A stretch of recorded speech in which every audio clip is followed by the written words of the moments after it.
जय श्री राम दोस्तों, मैं हूं अभिजीत सूर्यवंशी। दोस्तों, श्री रामायण से श्री रामचरितमानस से अपने जीवन को किस प्रकार दिशा दें, इस प्रसंग में आपका स्वागत है। दोस्तों, अहिल्या प्रसंग की बात पिछले वीडियो में कर रहा था, उस प्रसंग को थोड़ा और आगे बढ़ाता हूं।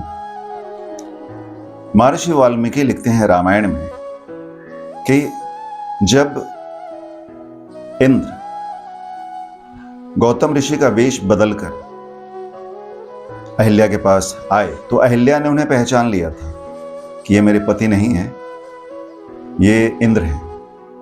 लेकिन अहिल्या इंद्र के रूप पे इतनी मोहित थी, पहले से वो बहुत मोहित थी कि ये जानकर भी उन्होंने विरोध नहीं किया, बल्कि उन्होंने कहा, मैं भी आपके साथ संसार करना चाहती हूँ, आप मुझे बहुत अच्छे लगते हैं। ये मैं भाव बता रहा हूं। और फिर दोनों आपस में जो पति पत्नी के रिश्ते होते हैं उन्होंने बनाया।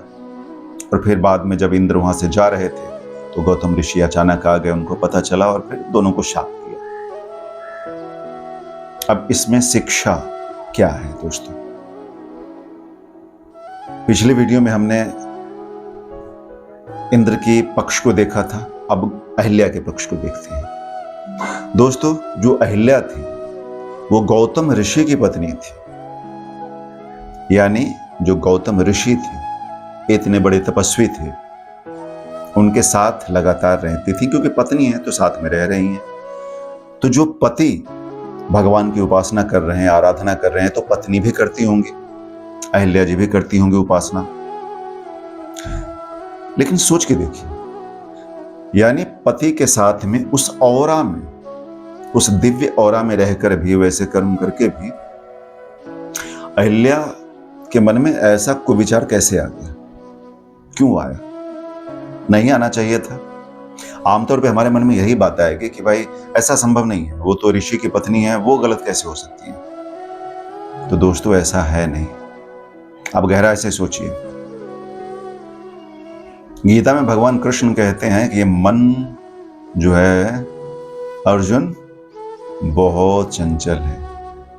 गीता के 18 अध्याय 700 श्लोक भगवान कृष्ण ने कह दिए सिर्फ इसलिए ताकि मन को सही दिशा में लगाओ अर्जुन, केवल मन को। तो मन अर्थात मन में हमारी सारी इंद्रियां शामिल होती हैं। अहिल्या की कथा को देखकर हमें यह सीख मिलती है कि हमें अपने समस्त इंद्रियों को सही दिशा में रखना होगा। वश में करने की बात नहीं कर रहा हूं, ये वश में करना संभव नहीं है, ये शब्द ही उपयुक्त नहीं लगता मुझे। वश में करने वाले स्वयं ईश्वर हैं, बाकी कोई नहीं। हम उनको सही दिशा देने का प्रयास कर सकते हैं। और सही दिशा देना क्या है कि जहां गलत चीज हो, गलत बातें हो, आपको जहां लगे कि इन बातों को सुनकर मैं गलत दिशा में जा सकता हूं या मैं जा सकती हूं, तो उसी समय आप उस स्थान से हट जाइए। हालांकि मन आपको उस दिशा में ले जाना चाहेगा, मन बोलेगा कि कोई बात नहीं, थोड़ी देर के लिए क्या फर्क पड़ता है, ये कौन देखने जाता है, ठीक है चलो। लेकिन दोस्तों, वो छोटा सा किया गया कर्म हमारे लिए बहुत भारी पड़ जाता है, जैसे अहिल्या को भारी पड़ा। अहिल्या को शाप मिला, पता नहीं कितने वर्षों तक वो चुपचाप पाषाण रूप में रहे, उस कुटिया में अकेले हवा पीकर रही, राख के ढेर में पड़ी रही। ये शब्द है महर्षि वाल्मीकि के। कोई नहीं जाता था उस जगह पर। अभी आप बिहार में जाएंगे तो इनका माता अहिल्या का वो आश्रम है।